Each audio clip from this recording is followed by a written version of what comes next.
የአማራ ፋኖ የበቀል ዱላው መዟል። የአማራ ህዝብ ክብርና ልዕልናን ወደ ቀደመው ክብሩ መልሳለሁ፣ የኢትዮጵያን አንድነት እንደ አባቶች አስከብራለሁ ብሎም ከሞቀ ከደራ ጎጆ ወጥቶ ኮቾሮ ቆርጥሞ ድንጋይ ተንተርሶ እየተፋለመ ያለው ፋኖም ከሰሞኑ በአንድ ሴት አባሉ የተፈጸመውን ከሰውነት የራቀ ተግባር መበቀል መጀመሩን ወታደራዊ ምንጮች ገልጸዋል። አርበኛ ዘመነ ካሴና ምሪ ወዳጆ ለሰራዊታቸው በሰጡት ትዕዛዝ ከገዛዝ ቡድን ሳያስበው ጉድ ሆኗልም የተባለው ይህን በተመለከተም ተጨማሪ መረጃ ይዘናል። በዝርዝር ተሰሙታላችሁ። 4 ኪሎን በእጅጉ ያስደነገጠ ዜና ተሰምቷል። ይኸውም በተከታታይ 16 ቀናት በተካሄደው ዘመቻም ከ3000 በላይ ያገዙ ወታደሮች ሲገደሉ 679 ወታደሮች ደግሞ ተማርከዋል የተባለው ተጨማሪ መረጃውን ይዘናል። በራያ ሰንሰለታማ ተራሮች ፋኖን ከባለው ብሎ የሰፈረው የብልጽግና ታጣቂ ቡድን ከባድ ጉዳት ማስተናገዱ ተሰምቷል። ከየት መጡ ያልተባሉት የተራራ ዳኞች ከባ ፈጽመውበት የፋኖ ኮማንዶዎችን ከባ መስበር ያቃተው ያገዙ ቡድን ለፋኖ እጅን ሲሰጥ ውሎ አድሯልም የተባለው ቀጥታ ከቦታው የደረሰ መረጃም ወደ እናንተም ክብራን ቤተሰቦች የምናሰማችሁ ይሆናል። ሰላም ጤና ይስጥልን። የተከበራችሁና የተወደዳችሁ የሚዲያችን ቤተሰቦች እንደምን ቆያችሁ? ክብራን ቤተሰቦች በዚህ መረጃ ጊዜ ቀደም ሲል ባርስቻ ያስነምጥናችሁን ዜናዎች እንዲሁም ሌሎች መረጃዎችን በስፋት ወደ እናንተ እናደርሳለን። እናንተም ቻናሉን ሰብስክራይብ እንዲሁም ቪዲዮ ላይክ እና ሼር እንድታደርጉ በአክብሮት እየጠየቅን በቀጥታ ወደ ዝርዝር መረጃዎች አለፍን። አብራችሁን ቆዩም። በተከታታይ ለ16 ቀናት በተካሄደው ዘመቻ አርበኛ ደማሊ ወይም አባናደው ከ3000 በላይ ያገዙ ወታደሮች ሲገደሉ 679 ወታደሮች ደግሞ መማረካቸው ተገልጿል። በዘመቻው 14 ሞርተርና ዲሽቃን ጨምሮ 46 ብሬንና ስናይፐር እንዲሁም 1343 የነፍስ ወከፍ ክላሽንኮቭ መሳሪያ ማርኮ መታጠቁን የሚኒሊክ እዝ ዘመቻ መምሪያ አስታውቋል። በምስራቅ አማራ ቀጠና ከመስከረም 14 2018 ዓ.ም ጀምሮ ለተከታታይ 16 ቀናት በክቡር ሰማዕቱ አርበኛ አደማሊ ወይም አባናዶ ስም የተሰየመው ወታደራዊ ዘመቻ መካሄዱን ከዚህ በፊት ሚዲያችን ወደ እናንተ ማድረሱ አይዘነጋም። ዘመቻው በአፋባ ሚኒሊክ ስር በሚገኙ በሁሉም ኮሮች በተመሳሳይ ሰዓት የተጀመረ ሲሆን ለተከታታይ 16 ቀናት በድል ታጅቦም ቆይቷል። በወታደራዊ ዘመቻው ያገዙ ኃይል በምን ያህል ፍጥነት እንደተንኮታኮተም ታይቶበታል የተባለ ሲሆን በአንጻሩ ደግሞ የፋኖን ጥንካሬና አይበገርነት እንዲሁም ለምስራቅ አፍሪካ ቀጠና ጭምር ተስፋ ሰጭነቱን በጋድ ፍንትው አድርጎ አሳይቷል ሲል የጦሩ የፖለቲካ ተንታኞች ገልጸውታል።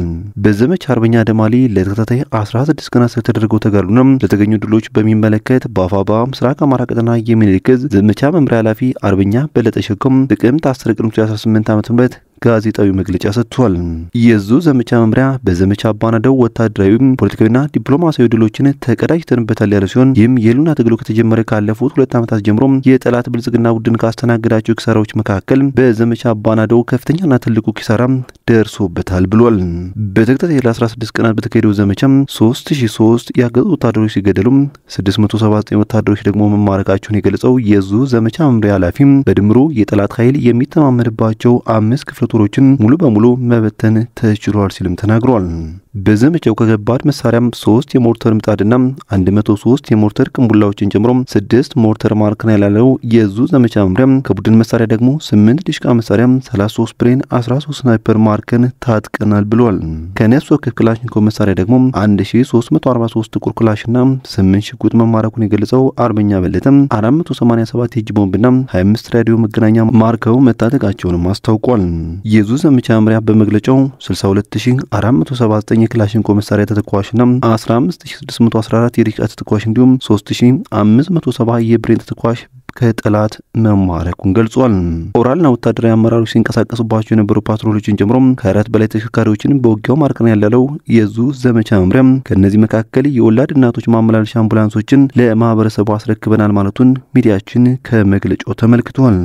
በተጨማሪም 448 የክላሽ ካዝና 613 የደረትና የወገብ ትጥቅ 667 ወታደራዊ ሻንጣ ማርከን ታጥቀናል ሲል የገለጸው የሚኒሊክ እዝ ዘመቻ መምሪያ ኃላፊ አርበኛ በለጠ ሸኮም ከ40 በላይ ከተሞችን ጨምሮ 16 ወረዳዎችን በቁጥጥራችን ስር አድርገናል ሲል ቃል በቃል ተናግሯል።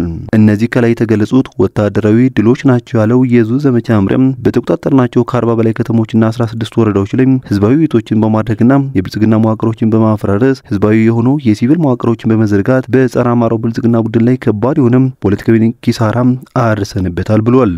በተጨማሪም በውጊያው የተማረኩ የኖረኛው ቡድን ወታደሮችን ዓለም አቀፉ የቀይ መስቀል ማህበር ICRC ወደ ቀጠናው ገብቶ እንዲጎበኝ የተደረገበትን ቁስለኞች ሌሎች ምርኮኞችን ቁስለኛ ምርኮኞችን ያስረከቡበት ሁኔታ የጠቀሰው የዙ ዘመቻ መምሪያም ይህ የዲፕሎማሲያዊ ድላችን ማሳያ ነው ማለቱን ሚዲያችን ከመግለጫው ተመልክቷል። በአፋባ ምኒልክ ዕዝ የዘመቻ መምሪያ ኃላፊ አርበኛ በለጠ ሸጋው በሰጠው መግለጫ በዚህ ዘመቻ ብቻ 3003 ያገዙ ወታደሮች መገደላቸውን በመጥቀስ የኦሮሞና የደቡብን ጨምሮ የሌሎች አካባቢ እናቶች ልጆቻቸው ያሞራሽ ሳይሆነው ቀርተዋል። አሁንም የተረፉት ይህንን ጸረ ሰላምና ጸረ ህዝብ የሆነን የአገዛዝ ስርዓት ማገልገላቸውን አቁመው እንዲወጡ በማድረግ ህይወታቸውን ታድጓቸው ሲል ተማጽኖ የተሞላበት ጥሪ አቅርቧል።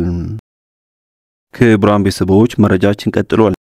የአማራ ህዝብን ክብርና ልዕልና ወደ ቀደመ ክብሩ መልሳለሁ፣ የኢትዮጵያን አንድነት እንደ አባቶች አስከብራለሁ ብሎም ከሞቀ ከደራ ጎጆ ወጥቶም ቆሎ ቆርጥሞ ቅጠል ለብሶ ድንጋይ ተንተርሶም እየተፋለመ ያለው ፋኖም ከሰሞኑ በአንድ ሴት አባሉ የተፈጸመውን ከሰውነት የራቀ ተግባር መበቀል መጀመሩን ምንጮች ገልጸዋል። አንድነት ፊሽካው ሊነፋ ቀናት የተጠባበቅን ባለንበት በዚህ ሰዓት ልብን የሚሰብር ተግባር በአባላችን ላይ ተፈጽሞባታል ያለው ፋኖም የአማራ ፋኖ ባለበት ሁሉ እንደ አንድ ቃል ተናጋሪ ሆኖም ከበድ ያለ ጥቃትን እየከፈተ ሲሆን ያገዛዙ ታጣቂዎችን ምሽግ እየናደም አስደናቂ ድል በመጎናጸፍ ላይ ይገኛል የተባለው መገፋት መጎሳቆልና መደፈር የሚያንገበግበው አርበኛ ዘመነ ካሴ ለሚመራው ሰራዊትም የሰጠውን አስቸኳይ ትዕዛዝ ተከትሎ በጎጃም የተለያዩ ከተሞች ከበድ ያለ ወታደራዊ እርምጃ የተወሰደ ሲሆን የአካባቢውን ከፍተኛ አመራሮች ሳይቀር እንዲሸኙ ሆነዋል የተባለው የፖሊስ አዛዦችና የዞን አስተዳዳሪዎች እንዲሁም የመከላከያ ከፍተኛ አመራሮችን ኢላማ ባደረገው በዚሁ የበቀል እርምጃ በርካቶች የምድር ቆይታቸውን እንዲያጠር የተደረገ ሲሆን ጥቂት የማይባሉት ደግሞ ፋኖ የበቀል ዱላው በስቷል በሚል እየሸሹ ወደ ክልሉ ዋና መቀመጫ ባህር ዳርና አዲስ አበባ እየገቡ እንደሆነም ተመላክቷል። በዚህ ሳቢያም የብልጽግናው መንግስት ክልሉን ላጣ ነው በሚል ተቀናጂ ጥቃቱን አጠናክሮ የቀጠለ ሲሆን በዘፈቀደ የሚወስደው ያልተጠናና በግዴለሽነት እየተፈጸመም የአየር ጥቃት ንጹሃን አማራዎች እንደ ዋርካ ቅጠል እየረገፉ ይገኛሉ። የአማራ ህዝብን አንገት ሳላስደፋ ስልጣኔን አለቅም ያለው የአገዛዝ ቡድን በአማራ ክልል የኦሮሚያ ክልል ታጣቂን አዝምቶም ለመናገር የሚከብድ ግፍን እንዲደርስ እያደረገ ይገኛልም ተብሏል። የምስራቅ አማራ ኮር 1ና ኮር 2 የምኒልክ ዕዝ ልዩ ዘመቻ በጥምረት በራያ ግንባር ታንክ መድፍና ቢኤም እንዲሁም ጀትና ድሮን በስፋት የተጠቀመ ካለው የብልጽግና ጦር ጋር ከባድ ትንቅንቅና ተጋድሎ በማድረግ ድል ማስመዝገቡም ተሰምቷል። በዘመቻ አባናዳው ከባድ ሰብአዊና ቁሳዊ ኪሳራ የደረሰበት የብልጽግናው አገዛዝ በርካታ ቁጥር ያለው እግረኛ ሰራዊትና ሜካናይዝድ እንዲሁም ጀትና ድሮን በስፋት ይተጠቀመም በብዙ ግንባር ማጥቃት እያደረገ ቢሆንም በምኒልክ ዕዝ አናብስቶች በሁሉም ግንባር በአግባቡ ተመክቶ እየተመታም ይገኛል የተባለው የኦሮሚያ ብልጽግና ልዩ ኃይልን ጨምሮ ከሀገሪቱ የተለያዩ አካባቢዎች ያመጣው ሰራዊት ያለ ውጊያ እየኮበለለም ፋኖን እየተቀላቀለ ስላስቸግረው ያለ ረፍት ግዳጅ እያስገባው ያለ ሲሆን ምሽግ ለቆና ተዳክሞ ባለበት ሁኔታም ባይባው እንዲሁም በረሃ ማርያም ላይ በተደረገ ከባድ ውጊያም ከባድ ኪሳራም እንዳስተናገደን የተሰማው። በሌላ የተጋድሎ መረጃም ተክሎሽ ግንባር ልዩ ቦታው አካምባ ላይ በተጠመደ ጸረ ተሽከርካሪ ፈንጅ አንድ ለጊዜው ማንነቱ ያልታወቀም በዲሽካ የሚታጀብ ከፍተኛ የመከላከያ አመራር ከነአጃቢዎቹ ተደምሷል ሲሉም ወታደራዊ ምንጮች ገልጸዋል። በሌላ በኩል በነ ዮሐንስ ቦያለው የሽብር መዝገብ ተከሳሽ ሆኑ 15 የፖለቲካና የህሊና እስረኞች ጥቅምት 10 2018 ዓ.ም በፌዴራል ከፍተኛ ፍርድ ቤት መቅረባቸው ተሰምቷል። በመዝገቡ ከተካተቱና ጉዳያቸውን በቂሊንጦ ማረሚያ ቤት ሆነው ከሚከታተሉት 16 የሽብር ወንጀል ተከሳሾች መካከል 16ኛው አማረ መለስ የተባለ ተከሳሽ ግን በስርና በምርመራ ወቅት በደረሰበት እንግልት ታሞም በሕክምና ላይ በመሆኑ በችሎት እየተገኘም አለመሆኑም ታውቋል። ባለፈው ዓመት መጨረሻም መዝገቡ የተቀጠረው ከመጋረጃ በስተጀርባ ሆኖ እንዲመሰክር በሚል በፌዴራል ከፍተኛ ፍርድ ቤት ልደታ ምድብ ችሎት በተሰጠው ውሳኔ ላይ ቅር በመሰኘት በተከሳሽ ጠበቆች በኩል ጠቅላይ ፍርድ ቤት ጠየቀውን የይግባኝ ክርክርን ውጤት ለመጠባበቅ ቢሆንም ጥቅምት 10 2018 ዓ.ም በነበረው ችሎት ለመረዳት እንደተቻለው ግን በጠበቆች በኩል የቀረበው የይግባኝ ክርክር ውድቅ ተደርጎ አለ የተባለው ምስክር ከመጋረጃ በስተጀርባ እንዲመሰክር ውሳኔ ተላልፎበታል።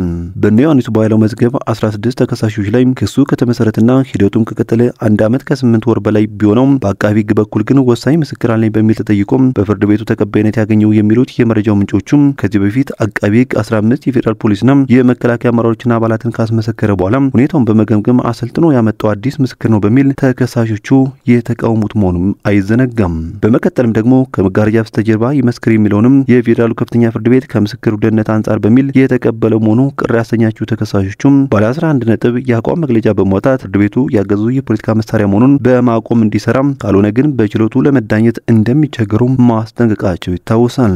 በመጨረሻም ፍርድ ቤቱ የጠቅላይ ፍርድ ቤቱን የይግባኝ ውሳኔ ደብዳቤ እንዲደርሰው እንዲሁም ጠበቆችና ተከሳሾች በቂሊንጦ ማረሚያ ቤት ኃላፊ በምክትል ኮሚሽነር ጣሰውና በዋናነት በግቢ ጥበቃና ደህንነት ኃላፊው ዋና ኢንስፔክተር ድሪባ ሰንበቶ ላይ ከሕክምና ከፍተሻና ሌሎች የሰብአዊ መብት ጥሰቶችን ጨምሮ ያነሷቸው በርካታ ቅሬታዎች ሁለቱ ኃላፊዎች ቀርበው የሚሰጡት ምላሽ ለመስማት በሚል ለጥቅምት 18 ቀን 2018 ዓ.ም ተለዋጭ ቀጠሮ ይዟል።